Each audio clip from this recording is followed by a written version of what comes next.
Hey everyone, welcome. I wanted to do a case study for you guys on my body of work with Bryce Krawczyk. I've coached Bryce for a long time, and as of earlier this year, we crossed some milestones, and that kind of occasion is often enough to, stop and reflect. And in this case especially, I think there's plenty of stuff that we can learn. We've done more content with Bryce recently. We've done some interviews with him on the RTS podcast, and I thought this would be a good opportunity to dive into Bryce's training, really focusing on his training specifically, less on, other things that are relevant to performance, like injury management and mindset, things like that. I wanted to give you kind of a coach's perspective on Bryce's training and how that has evolved and what some of the strategies are that we use. So let's dive in here. As I mentioned, Bryce competed at CPU Westerns in March of this year. There, he set a PR squat and a PR total, crossing the 900 kilo mark at 120 kilos body weight. So milestone total, PR total. He pulled for the win. It was a peak moment for Bryce. And, as someone who works closely with Bryce and has for a long time, it was so good to see. The question that comes up for me, especially when you've got a competitor like Bryce, who's been doing this for a long time, is why now? Why is it now when we see these spikes, these changes in performance? There's not always something that we did to drive it, but it's always worth a look and a close examination. Nowadays, among training nerds, which I would count myself a training nerd, there's a subset that has this opinion where, things are going to go as they're going to go, and as long as you train hard and you take care of the basics and you do the things you're supposed to do, then eventually, you make the progress that you're supposed to make. I only somewhat agree with that. I tend to think of it like trying to boil water on a stove. If you're watching the water and it's steaming, but not boiling, and you keep watching and nothing's happening, it might just be that it's not hot enough and that you need to change something about your inputs to actually get that water to boil. And I think that's true in Bryce's case here. In Bryce's case, which we'll get into in a moment, we had achieved a certain fairly consistent level of performance. We had not broken through that. And when we finally did, I think that's cause to say, hold on a second, what happened that makes now the moment where we break through that level? But before we get into that specifically, I want to talk about kind of the deep origins of my work with Bryce. So Bryce started competing in 2012, and he started working with me in 2014. So we've been working together for a long time. And first of all, that's a really cool, really special thing. Second of all, that gives him and I a tremendous amount of experience to draw from when it's time to build peaking programs or develop his training into the future. Bryce and I have a very collaborative working relationship. So, having that sort of backlog, that experience to draw from has been really important and really valuable to us. Bryce began his competitive career in the 93 class. He moved to 105 in 2013, so shortly before we began working together. Then he moved from 105 to 120 in 2017. There was a brief dip where we came back down to 105 for a little bit, but for the most part, since 2017, we've been focusing on this 120 class. Most of Bryce's competitive history has been raw. We've done some work in single ply, and Bryce is actually an accomplished single ply lifter and coach. He placed 5th at the IPF Equipped World Championship. And I think it's important to point out that, a lot of people are less familiar with Equipped these days. While Equipped lifting in general has reduced in popularity, at least in terms of like the mental bandwidth that it occupies among powerlifters, the performance levels at the very top that you'll see at IPF Equipped Worlds have remained very high. So to go there and place 5th is a big deal. Bryce has lots of other achievements to his name. He's a deadlift world record holder at 105 and 120. He's an 8-time CPU national champion. That's national champion, not competed at nationals. That's one thing. He's competed at NAPFs twice. He's competed at IPF Worlds 6 times. He was a silver medalist in 2016. So really covering the whole of my body work with Bryce is a lot, and probably goes further than we would want to get in one single case study. So I wanted to narrow it down a bit. So I'm thinking, given that the performance that I'm most interested in is this most recent performance in March of this year, I thought the best thing to do would be for us to focus in on 2023 and 2024. Since CPU Westerns was in March of 24, let's focus on about a year of work prior to that competition. What was different about that than any of the other run-ups that we had done, and see if there's any lessons that might be gleaned from that. So if we look at the beginning of 2023, really like the February-March 2023 timeframe, Bryce won the CPU National Championships with an 875 total. Now, it's important to note that Bryce returned to classic lifting from single ply in 2021. And when he made that return in 21, his total had been holding steady around the 875 range, sometimes a little more, sometimes a little less. And we did have this one result in 21 where we totaled 895.5, but we've been unable to repeat that performance or exceed it. Over the years, we had accumulated some dings and aches and pains like one does in this sport, and we've been dealing with most of these for long enough, more than just this year. For instance, we had a specific kind of hip pain that Bryce would experience from time to time. Most often occurred with squats and deadlifts. By this time, we had developed several strategies for how to manage it, how to work around it, work through it, and continue to get productive work in. What was different was by this time, we started getting knee flare-ups that would happen as well. However, around the time that the knee flare-ups began, the hip issue more or less went away, knock on wood. By the 23 timeframe, we were getting comfortable with this process after a competition for how we would return to normal training. And Bryce has talked about it before, and there's been other materials about it, and that's really outside of my scope to begin with. So I'm going to let those materials speak for themselves. From my perspective, what I can say is that if we had something that was a series of very heavy attempts, like a powerlifting competition,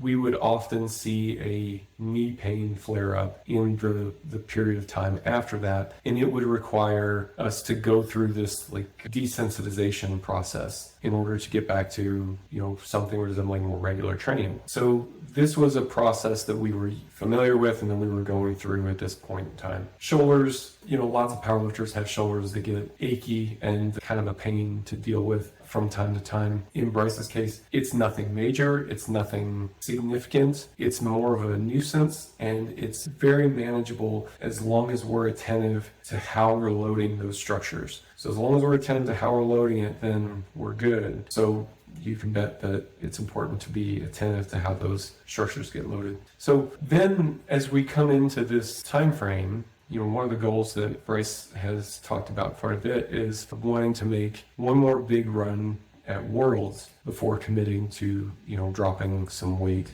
in a more long-term sense. So that was a big focus, especially a little bit later in the year, and drove a lot of the motivation behind, taking aim at CPU Westerns. I would say that didn't really coalesce into a specific goal like this until after NAPF, the last quarter of the year. But, these things tend to bubble under the surface for a little while before they become more concrete like that. So I wanted to share with you guys a little bit about the scope and relationship that I have with Bryce, just as a coach. So I mentioned already that he and I tend to have a collaborative relationship. Bryce himself is an accomplished coach. His resume as a coach stands on its own and needs no support. So for me to get inputs from him is really valuable, and why wouldn't you take advantage of that? So of course we do. And I would say specifically in 23, there were some improvements to our communication. Bryce mentioned in the podcast that we did how he committed to sending video check-ins on a more frequent basis, which was nice to get as a coach.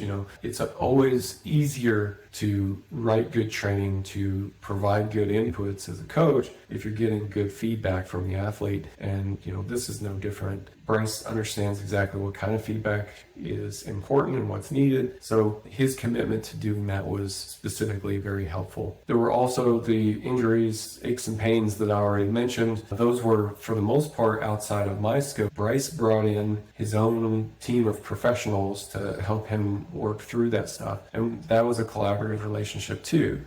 He served as the connection point for all of us, so I'm providing inputs on training. He's getting inputs from other places on how to desensitize his knees after a competition. And we would figure out a way to make it all work together. I mention that because that is a major factor in his improvements and performance, and something that I don't want to just gloss over and pretend, it's been all programming. I think the programming is important, which is why I'm doing this to begin with, but getting healthy and healthy enough to train consistently on a long-term basis, dealing with these aches and pains, is huge. The fact that Bryce was proactive, the fact that Bryce went out and sought out expertise that would help him should not be understated. My role from a programming standpoint, thinking more about like the week-to-week training role. What am I doing a lot for Bryce? Well, hopefully providing some load management, some outside perspective looking in on what kinds of training are going to be most productive, what kinds of loading do we need to be applying so that we're getting the adaptation that we're looking for, and ultimately to create conditions for strength adaptations to take place. Bryce is responsible for a ton of that stuff as well, things like nutrition, sleep, and recovery, injury management, and the actual execution of all the training. My role then is to facilitate those adaptations. And then as you get closer to competition, that role shifts and changes a bit. But in honesty, those are specific times of the year, and for the most part, 80-90% of your year is spent focusing on creating conditions for strength adaptation, which is great because that's what I like to do anyway. As I mentioned already, it's important to point out and really foot-stomp this idea that we were able to get aches and pains, injuries under control in 2023. We had strategies that were effective at helping us cope with things, from, how do we do load management for achy shoulders? As I mentioned, the hip kind of went away, which is great. We've been dealing with that for a long time. And then for that to finally just get better, hey, we'll take it. And the treatment modalities we were using for knees really kind of came into its own and was quite effective. So I want to spend a minute before we get into like the specific interventions that we did for Bryce, talk a little bit about my core training philosophy. This is going to be especially important for people who maybe aren't as familiar with me, of which there are many. You'll see this kind of encapsulated and enshrined in a process that we'll get to in a minute. Some of the core tenets are: one, to pay attention. This is the main criticism that you hear of online coaches specifically, but it's really any coach who is not doing a good job. One of the main criticisms is a lack of attention. Failure to pay attention is a huge problem for a coach. You have to pay attention. You have to do this in a way that allows you to apply the things that you've learned, and you can't do that if you're checked out. So paying attention is huge. Another tenet of my core training philosophy is to follow the trail of athlete response. And we talk about this a lot, especially when we get into emerging strategies, you're paying attention to something. That something is the athlete's training and the results of that training. And you want to take note of what's going on in their training, do more of the things that make them better, do more of the things that make them stronger. Follow the trail of athlete response. You learn from the specifics of the athlete. We know that all athletes respond to training in subtly different ways, and that I've never met an athlete that responds most favorably to the average in all things. There's all these different parameters that need optimization to elicit best results from an athlete. We need to have the correct training load applied, not too much, not too little, the right exercises, the right intensities, the right RPEs, the right sequences of training blocks, the right block lengths, and so on and so on and so on. It's many, many things. And there are subtle differences between athletes. And there's no way, for the most part, that we can tell in advance what those things are going to be. We have to do this process of exploring to find that athlete's best response so that we can write training programs that are best fit. Customization of the training program to fit the individual needs is paramount to me. It's something that it's funny to see it come and go in popularity when it seems so self-evident and so obvious that you have some lifters who respond very favorably to training that's fairly unorthodox. That's really important information for those athletes to know, and that needs to be accounted for and developed in their training. So I mentioned emerging strategies specifically. So emerging strategies is a process that I use to kind of encapsulate all of these different ideas. Now, I have a kind of an intro presentation on the topic that we did at a seminar several years ago. It's on our YouTube channel, and if you just go to the Reactive Training Systems YouTube page, you'll see it. You can kind of get a more full-bodied understanding of what emerging strategies is all about. I don't want to rehash everything in this presentation because it's just going to get too long. So if you're interested in that, you could start there. And I would just say to kind of get everybody brought up to speed, just so we're all on the same page. Some principles are to start simply before you make training more complicated. You start with the simplest unit of training that you can, which to me is the microcycle, the training week. And we're just going to repeat that training week, and we'll start there before we worry about making anything more complicated. You pay attention to athlete results.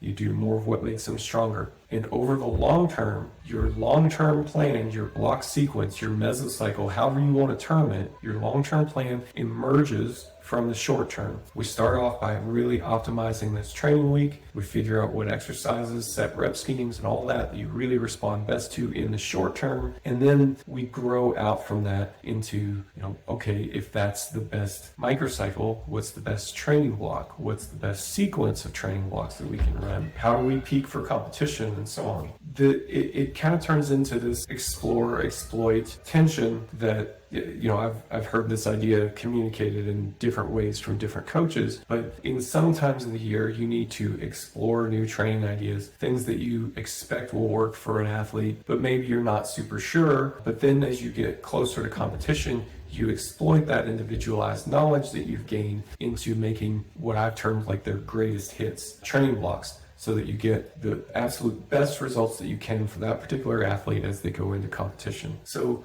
we're going to do things, and as we go through this process, we'll do things like determining their time to peak. We're going to determine like what their best fit training strategies are, and then eventually, as you kind of grow out from that, you figure out ideal block sequences and so on. I already mentioned that we talk about this stuff in detail in the seminar video that I did a couple years ago. It's on the Reactive Training Systems YouTube page. There's also a Emerging Strategies course. It is a really deep dive into all these concepts. So if you like this sort of thing, you want to get into the weeds on it and really understand how would you apply it for yourself, for your athletes, and really customize the training program, then I would highly recommend that course. Lots of people talk about custom training programs, individualization, and things like that. I'm not aware of too many people that have really distilled it down to a process that they can teach to others. I have done that. It's 8 modules. There's tons of information here. And it goes from the beginning of how do we develop training weeks, how do we develop the fundamentals of emerging strategies, into multi-block sequences and many more case studies, specific tactics that you might want to use, peaking for competition, and lots more. Now, from July 4th to July 18th, we're going to be running a sale that will be 20% off of this course. You use the discount code ESFIRE20 at checkout, and to get there, you go to store.reactivetrainingsystems.com. So let's get back to the case study. So I mentioned one of the big things, one of the main roles that I think a coach has is load management. That's one of the big things that I think that I can do for Bryce is load management. So in 2021, we installed a dynamic load management system. I've talked about this a little bit here and there, but this is something that we do for select clients because of a lot of reasons. It's experimental and there's a lot of moving parts to it. Bryce is a good candidate. We installed this dynamic load management system in 2021. The intent is just this, that we monitor his recovery. When things are going well, we ramp up the training loads. When his recovery indicates that maybe we've had enough training load, we can taper things off, but we do that in a way that operates at all times. It operates in the background. So the training load is always being matched to his abilities and his recovery. It's not just that. It's also matching training load for work that might have been skipped. You're at the gym and then you get a phone call that something happened, you have to leave immediately. So you've skipped some work. Usually in situations like that, you may be thinking family emergency, but I'm a dad, so I'm thinking my kid got sick at school or something. There's some amount of work that got skipped. I may be trying to work through how do I compensate for that work. Now, what lots of coaches will say is, oh, you just brush that aside. You just pick up from the next session and keep moving forward. You basically pretend it didn't happen. And since we hope that these things are few and far between, it shouldn't make that big of an impact. And that's fair enough. For lots of people, that is the case, but not always. This is not the Bryce program, but I work with one guy who's an ER doctor. His schedule is a lot more chaotic. Sometimes we got to train 4 days in a row. So how do you deal with stuff like that? I think just pretending that it's not a factor is not a good enough solution. So dealing with idiosyncrasies in scheduling is a big part of this. Dealing with overshooting RPE or undershooting RPE is another part of this. Say you've got a single at 8, but hey, you're feeling really good and you want to take a shot at a PR. Well, there's your single at 10. And lots of coaches will talk about how you shouldn't overshoot your program. You got to stick to the program. And while for the most part, I agree with that, that's true, I think that can be stifling and it can be limiting. And one of the reasons why we hold this opinion is because it can throw off variables in the training program. And that's legitimate. But if you had a system that could properly account for those changes, then maybe there's a little bit more flex. Maybe it's not such a big deal. Maybe you overshoot in this one, and there's some other adjustments or several adjustments that happen later in the week that bring training back on track. This system has been pretty consistently upgraded, but it's important to note that we had a major upgrade prior to the last skill block that Bryce ran into CPU Westerns. Now, this last upgrade had much more detailed load monitoring to include on-the-fly adjustments to exercise selection and so on. We could monitor things at a more granular level.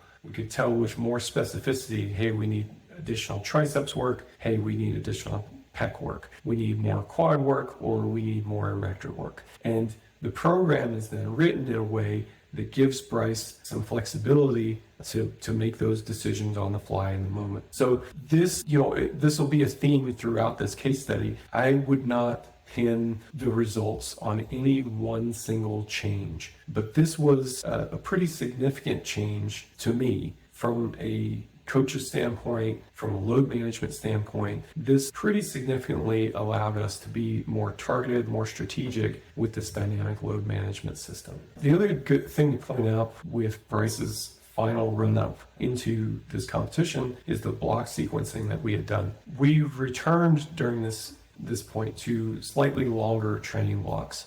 Before we installed this dynamic load management system, we had been running quite long training blocks. Bryce's time to peak was pretty long. If I remember right, at one point, this is several years ago now, his time to peak was to the tune of 7 weeks. We had good results from running a hypertrophy-oriented block and then a more traditional strength block, each 7 weeks long. We got into more of the dynamic load management. Some of this stuff changed and modified for a little while. We experimented with some shorter training blocks. At this point, in 2023, we went back to some longer training blocks. In this case, they were 5 weeks. As a quick aside, time to peak, the ideal block length for an individual, does seem to be pretty stable over time.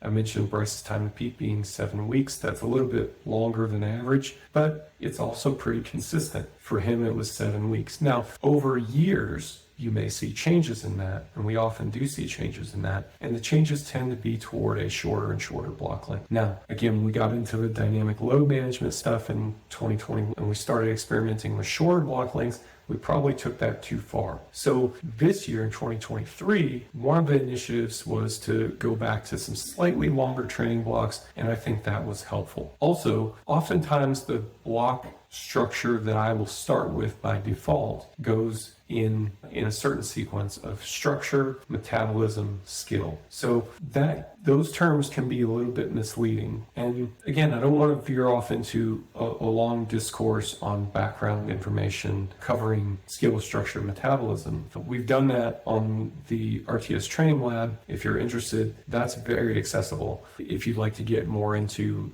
what is meant by skill, structure, metabolism, for the most part, think of it like this. A skill block is focused on enhancing the skill of competition performance. This looks like improvements in coordination. This looks like improvements in neuromuscular force production. A structure block will focus on physical adaptations that support performance. These would be things like your hypertrophy blocks and things of that nature. Metabolic blocks focus on cellular energy and recovery. The thing is, with skill, structure, metabolism, your body is adapting on all three of those planes at all times. So maybe you're doing a structure block, but your body is also adapting, or it's adapting to the skill input that it's given. Meaning if you're not providing much of a skill input, it's adapting to that too. So it's important to be mindful of all three of these planes of adaptation. And just because you have a focus on one doesn't mean that the others aren't existing for that block.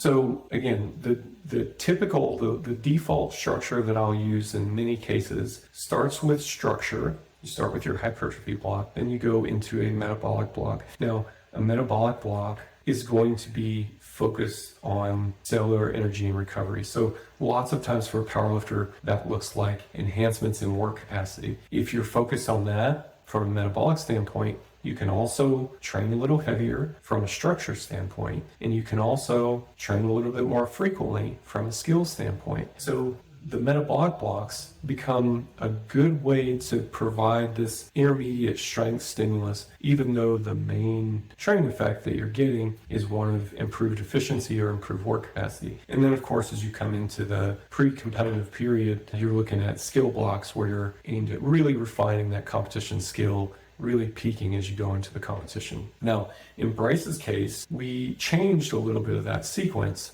based on observations of how his training has evolved over the years. I mentioned before that kind of before the dynamic load management system, before the skill, structure, metabolism paradigm, we had just kind of noticed that his training is better. Like his strength improves better when it's preceded by a hypertrophy block. Now, that seems like a fairly obvious thing to a lot of people. That's why periodization programs are structured the way that they are. It's important to note though, it's not this way with everybody. There's lots of people who I can set up a block structure in a very similar way that I would with Bryce, and it just doesn't make that much of a difference to them. Their needs are a little bit different. Or you'll have some people that don't get a lot out of skill blocks, but their strength seems to really improve nicely when we're doing something that looks more like a metabolic block or like a structure block. So it's important to customize this sequence based on what you're observing in your athlete response. And in Bryce's case, he responded really well to this structure block preceding the final skill block, which means,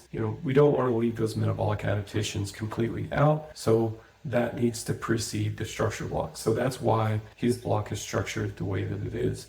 Now, I realize that this graphic can be a little bit counterintuitive, but it goes from earlier dates at the bottom to later dates at the top. So we've got the competition here at the top. So we've worked through this sequence from metabolic to structure to skill. We'll talk more about what all of that was in a bit. Some things to point out is this was not a new paradigm in 2023 for us.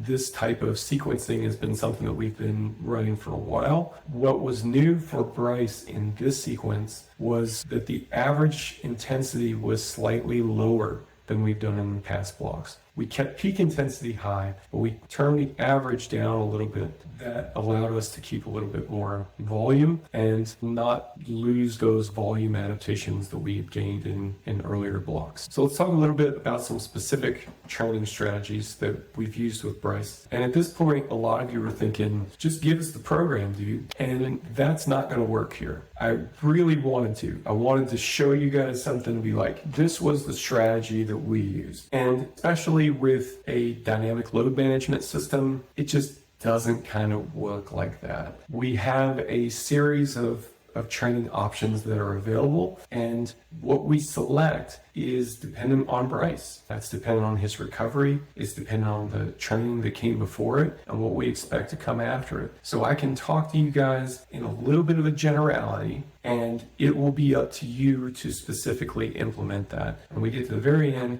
I'll talk to you about some specifics on how I would recommend going about that if that was interesting to you. So I wanted to go over some of these blocks and talk about the block themes. In that early block that I was talking to you guys about, the metabolic block, it concluded in December of 2023. This was the block where we're supposed to be developing work capacity and so on. It did not work out very well. For the most part, Bryce got mega sick. That's what I wrote in my notes, mega sick. In the early part of that block, did almost no training for 2 weeks, and then came back to training for the latter half of the block. This block included no singles. We weren't trying to train singles in this block at all. We were giving that stimulus a bit of a rest. What we did have was lots of submax effort work. So lots of things that would be, at 6 RPE, and then we would run them repeatedly with short rest intervals. So the way I would run those short rest intervals is RPE minus 5. So that first set is,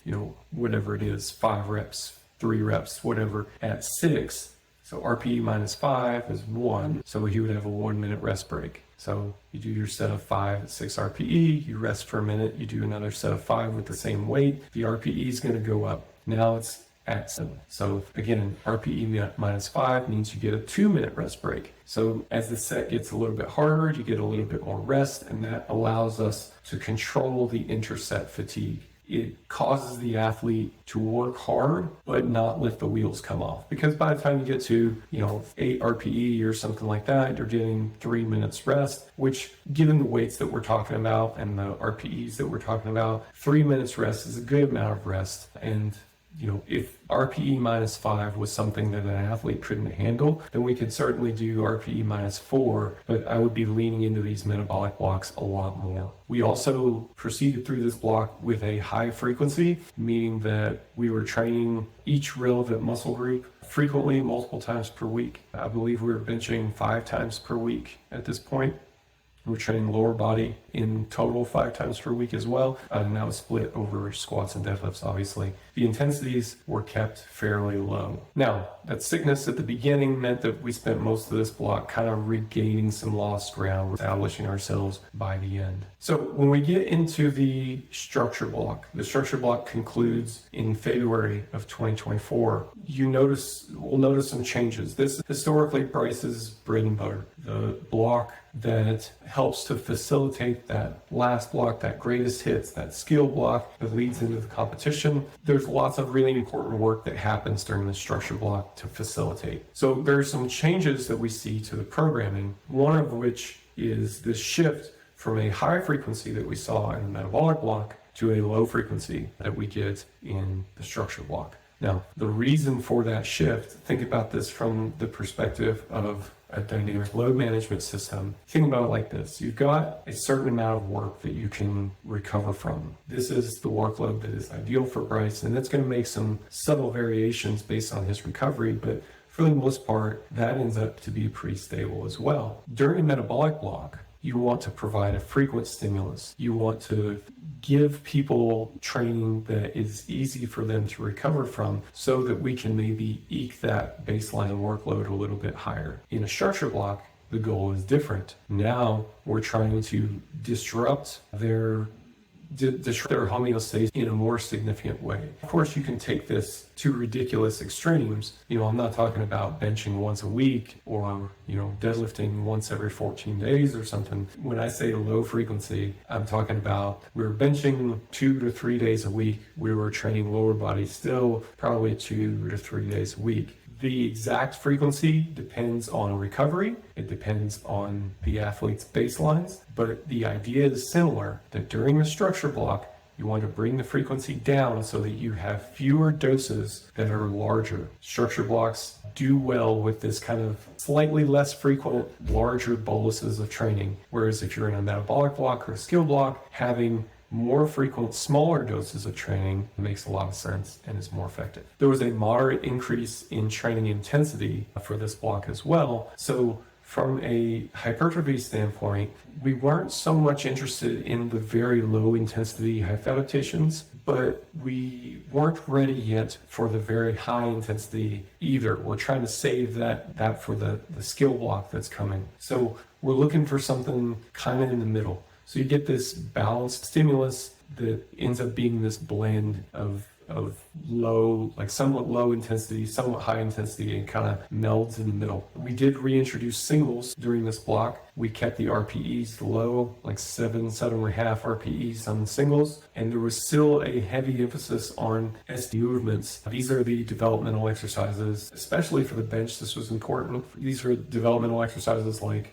deadlifting against chains or doing close grip inclines, although close grip incline was not a thing that we hammered a lot, as I already mentioned, due to some shoulder aches and pains, but you get the idea. The work in terms of RPE increased quite a lot. We went more toward 8 RPEs, lots of work in the 6 to 8 rep range. We did see really strong positive results in this block. Some of that is due to regaining lost ground, but by the end we had an estimated total of 885. Now that is just an estimation, that's not the same as putting it together in competition, but that's a very positive result. At this point, we knew things are going the right way. We've got a lot of training momentum. Just to be a little bit more clear about my perception of what's going on, we have this metabolic block, and in the beginning of that, we get mega sick.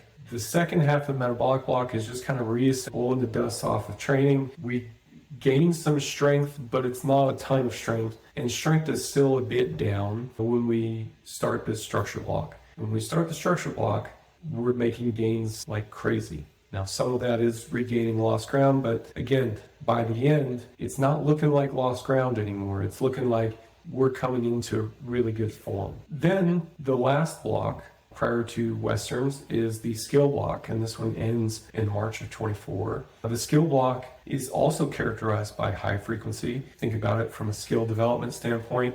You do want to expose yourself to this stimulus on a frequent basis. So high frequency, is warranted.